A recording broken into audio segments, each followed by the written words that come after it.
Orang ini terlambat bekerja seperti biasa. Tetapi dia tidak tahu bahwa paman penjaga hari ini sedikit berbeda. Dia juga tidak melihat noda darah di lift. Dia hanya ingin pergi ke ketepatan waktu, tepat waktu. Di kantor dua mayat tergeletak di tanah. Tapi dia masih tidak tahu dan duduk di tempatnya. Tetapi begitu dia duduk, manajer memanggil dia ke kantor. Seorang pendatang baru seperti David sudah terbiasa dengan hal ini. Tapi manajer hari ini tidak memarahinya. Manajer terus mengasah pensil. Di matanya, ada juga kekejaman. David yang mengantuk langsung bingung. Secara tidak sengaja melihat ke bawah ke lantai dan melihat seorang rekan tergeletak di sana dengan pensil yang tak terhitung jumlahnya dilarang masuk. Ini membuat David takut setengah mati. Tapi jangan menunggu dia bereaksi. Manajer menangkapnya dan melemparkannya keluar dari kantor. Jelas manajer ini punya masalah, tapi bukan hanya dia yang punya masalah. David menoleh dan melihat bahwa semua rekannya memiliki ekspresi yang tidak biasa. David panik dan melarikan diri. Tapi rekan kerjanya juga gila-gilaan mengejarnya tanpa henti. David cepat-cepat bersembunyi di sudut. Untuk sementara melarikan diri dari bencana, tetapi hanya berbalik. Kolega lain masih mempertaruhkan nyawanya untuk memenuhi tenggat waktu. David ingin menanyakan apa yang terjadi. David mendapat banyak makian. Setelah umpatan, dia menyesap air. Sekarang David ingat melihat banyak kaleng minuman ringan kemarin. Apakah ini terkait dengan ini?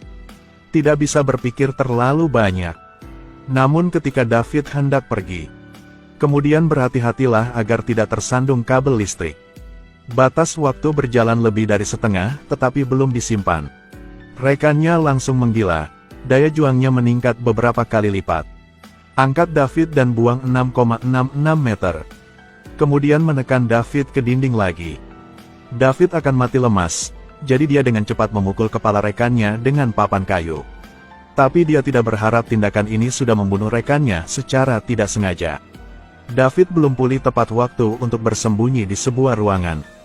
Tiba-tiba dia menyadari generator terus-menerus menjalankan tenggat waktu. Di masa depan, David berpura-pura sangat sibuk. Tidak berharap ini benar-benar berhasil. Tidak mudah untuk keluar dari kantor. Tapi David ingat naksirnya masih ada. Jadi dia kembali ke kantor lagi.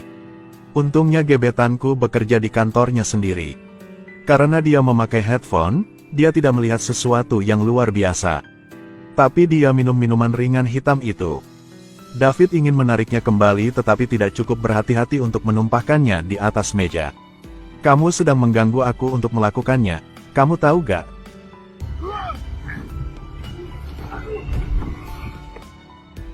Oh tidak, apa yang baru saja terjadi?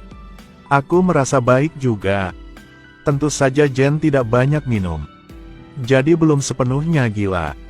Tapi David tidak berhenti melakukan sabotase untuk menyelidiki Jen. Akibatnya, Jen mengalahkannya untuk sebuah pertandingan. Melihat dia akan menghasilkan listrik, David dengan cepat menjatuhkan Jen. Seandainya Jen menjadi gila lagi, David mengikatnya. Setelah sadar kembali, Jen tidak tahu apa yang terjadi. David ingin pergi tetapi dia menjelaskan padanya. Tapi begitu dia sampai di pintu tangga, dia melihat zombie datang. David dengan cepat berbalik dan bersembunyi di kamar. Tetapi ketika dia menutup pintu, dia mendengar suara dari belakang. Seorang pria tiba-tiba memeluk David. Ternyata itu rekannya Ben. Tapi dia juga tidak pernah minum minuman bersoda. Setelah memastikan keduanya aman, mereka bersiap untuk bekerja sama. Tunggu zombie di kantor pergi. Mereka sekali lagi mencapai pintu keluar tangga. Tapi pemandangan di depan mereka membuat mereka takut. Sepertinya mereka harus mencari jalan lain, tapi liftnya juga rusak. Saluran ventilasi bukanlah pilihan yang buruk. Tapi butuh setengah hari bagi mereka untuk tidak memasukkan Jen. Sepertinya satu-satunya cara untuk memecahkan jendela. David dengan cepat mengambil printer dan memecahkan jendela. Tapi tak disangka, kacanya tidak hanya tidak pecah. Sebaliknya, boot sistem dengan aman. Seluruh bangunan itu langsung dikelilingi oleh besi dan baja. Karena ini adalah perusahaan teknologi kelas atas, ini sangat dilindungi. Kini hanya atap bangunan yang menjadi pelarian terakhir. Itu berarti mereka harus melewati para zombie untuk sampai ke rooftop. Melihat zombie saling mencabik-cabik, David memikirkan cara yang dia gunakan sebelumnya. Jadi, mereka berpura-pura menjadi zombie dan dengan mudah pergi ke departemen personalia. Tapi semua orang di sini juga sudah gila. Mereka semua juga dengan agresif mengepung seorang lelaki tua. Adegan yang luar biasa mengerikan. David cepat-cepat pergi ke ruang radio untuk menelepon. Mengatakan bahwa perusahaan memberinya hari libur hari ini, begitulah cara dia menyelamatkan lelaki tua itu. Kemudian lewati ruang penjualan untuk mencapai puncak gedung.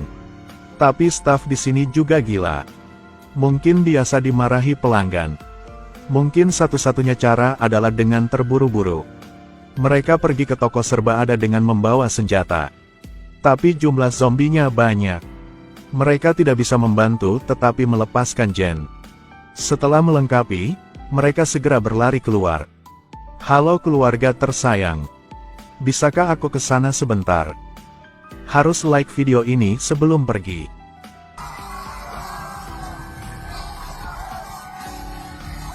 Tak bisa dipungkiri bahwa daya juang mereka juga cukup kuat. Menghadapi zombie yang begitu kuat tanpa kewalahan. Terutama Jen, dilengkapi dengan keyboard berteknologi tinggi. Dia dengan mudah menangani Nugget dalam satu nada. Pada saat itu, tiba-tiba seorang pria menyerang David. Tanyakan padanya apakah dia minum minuman ringan hitam. Tapi dia disalahartikan sebagai zombie oleh Ben, jadi dia menyuruhnya pergi. Ini adalah pertama kalinya Ben melakukannya. Tapi David tidak mengatakan yang sebenarnya karena Ben tetap menyelamatkannya. Lihatlah jumlah zombie yang tak terhitung jumlahnya di tanah. Mereka semua takjub. Sejak kapan kita menjadi begitu berguna? Tanpa banyak waktu untuk meratap, mereka segera tiba di depan pintu kantor senior. Tapi atasan mereka mengira mereka terkena virus. Jadi jangan beri mereka kesempatan untuk masuk. Orang-orang di dalamnya juga sangat kasar. Saat ini, petugas kebersihan dengan tenang berjalan keluar. Kedua belah pihak dengan malu-malu saling memandang lagi. Sama seperti itu, mereka bisa dengan mudah masuk ke dalam. Segera setelah kami bertemu, kami membuat posisi bertarung. Bos takut mengatakan ini adalah perusahaan teknologi kelas atas. Tidak ada kekerasan yang diperbolehkan di sini. Pernyataan ini kedengarannya tidak benar. Pada titik ini, kedua belah pihak memperdagangkan peralatan. Melalui bos mereka mengetahui bahwa minuman bersoda memang bermasalah. Tapi minuman ringan ini awalnya ditujukan untuk militer. Adapun mengapa itu muncul di perusahaan, dia tidak tahu. Tapi saat mereka berbicara, zombie manajer membawa zombie karyawan ke pintu. Dilihat dari penampilan mereka, terlihat bahwa mereka biasa dibully oleh bos mereka. Manajer yang marah berteriak pada bos. Katakan padanya untuk menaikkan gaji semua karyawan di perusahaan. Kalau tidak, konsekuensinya akan sangat serius. Dia mengatakan bahwa jika menginginkan uang, tak ada ya. Kata ini membuat manajer menjadi gila. Dia memerintahkan staf untuk menyerang. Bos di dalam ketakutan. David dengan cepat memblokir pintu dengan kursinya. Saat ini, lelaki tua itu keluar, masih memegang air tawar di tangannya. Dengarkan apa yang dikatakan manajer. Sebagai kelas pekerja, dia juga ingin bergabung. Tetapi ketika dia keluar dari pintu, dia diusir oleh manajer. Tentu saja dia belum menjadi gila. Melihat zombie akan masuk ke dalam, David dan Ben segera bersembunyi di kantor. Bos menggunakan pistol untuk mengalahkan zombie, tetapi jumlahnya terlalu banyak. Dia juga tidak punya pilihan selain berlari ke dalam. Dua pemegang saham yang tersisa segera dieliminasi. Zombie mendobrak pintu di dalam, meski bosnya punya senjata. Tapi juga tidak bisa menghadapi serangan konstan. Saat hendak mengisi ulang, tiba-tiba tangannya dipotong oleh pengelola. Setelah memenggal bos, manajer tetap menolak untuk melepaskannya. Perusahaan kecil tidak bisa memuaskannya. Dia ingin menggunakan tangan tuannya untuk membuka sistem keamanan. Zombie di luar semakin banyak, bahkan ada yang bersiap menyerang David. Tapi David dengan cepat mengambil pistolnya. Satu tembakan memecahkan zombie. Meski aman, Kondisi Jen tidak terlalu baik. Mereka harus menemukan penawarnya. Mereka membawa Jen ke ruang penelitian. Di sini, mereka beruntung bertemu dengan seorang dokter peneliti. Di bawah pertanyaan David, dokter harus mengatakan yang sebenarnya. Ternyata kumpulan air ini dibuat khusus untuk militer. Memiliki efek meningkatkan kekuatan tempur. Tapi minuman ringan ini mengandung zat ilegal. Tapi tanpa diduga, seseorang mengambilnya untuk diminum oleh staf. Karena bos tidak pernah menaikkan gajinya, dia menggunakan cara ini untuk membalas dendam. Tapi untungnya masih ada penawarnya, yaitu gudang bawah tanah. Tapi tempat itu dipenuhi dengan zombie. Untuk menyelamatkan kekasihnya, David membawa Jen ke ruang senjata. Setelah melengkapi senjata mereka, mereka tiba di gudang. Melihat zombie, manajemen mencuci otak zombie staff. Dan dia juga melihat mereka melalui kamera. Zombie gila lari ke sana. Mereka dengan cepat melarikan diri. Para zombie dengan panik mencari lagi. David menumpahkan minuman ringan untuk mendapatkan perhatian mereka. Lalu tiba-tiba duduk dan bergegas keluar dengan gelar. Dalam sekejap mata, zombie terpecahkan. Mereka bekerja sama untuk melarikan diri dari zombies. Berhasil menemukan penawarnya. Saat ini, manajer kontrol robot muncul. Jangan banyak bicara, ayo pergi. David terpesona tapi tidak apa-apa. Karena robot itu sangat kuat, mereka harus melarikan diri. Untungnya mendapat penawar, David lemparkannya ke Ben. Katakan padanya untuk menyelamatkan Jen dan tetap tinggal dan bertarung. David menggunakan kata-kata provokatif untuk memikatnya. Namun saat dia kabur, dia diserang oleh zombie. Tapi manajemen mengincar David. Saat ini, setelah meminum penawarnya, Jen tiba tepat waktu untuk menyelamatkan David.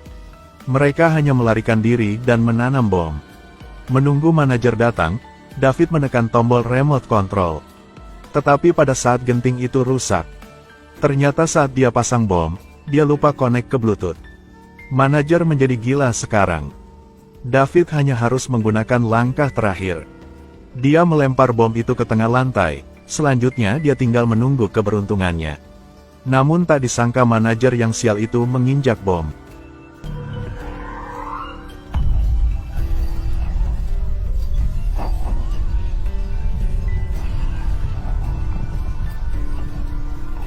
Usai ledakan, mereka bertiga tak hanya kabur dari gedung, dan juga mengakhiri cobaan yang mengerikan ini.